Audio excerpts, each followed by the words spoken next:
News 13's Greg Pallone is live for us in Melbourne. Greg, the provision increases penalties for failing to yield at gate crossings.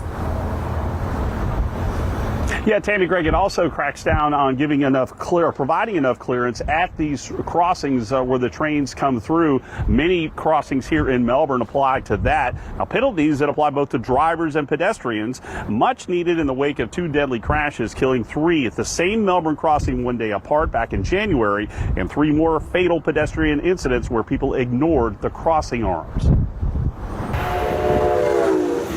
Dominic Nobley is a self-proclaimed rail fan. He's been fascinated with trains since 2007. His hobby involves visiting tracks and taking videos of passing trains, both passenger and freight. I have over 1,000 videos on my YouTube of trains. Dominic says when he observes the trains going by, he never gets in front of the crossing arms and stands at a safe distance away.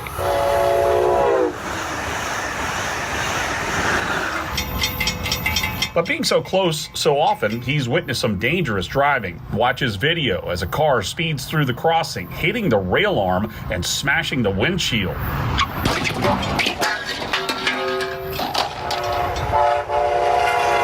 in 2014, before Brightline, he saw another close call. This guy on a 4-wheeler, the gates were they went all the way down, of course.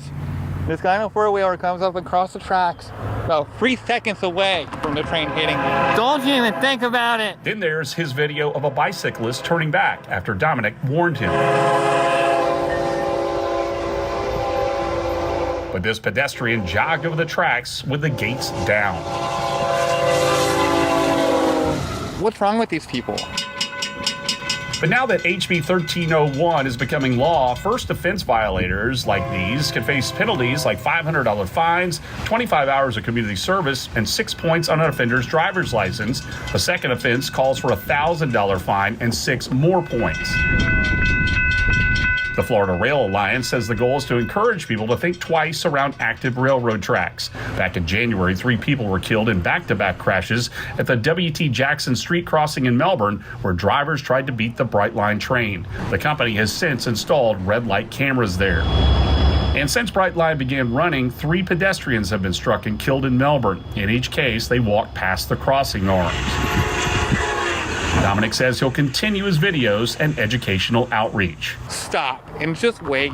Don't risk your life.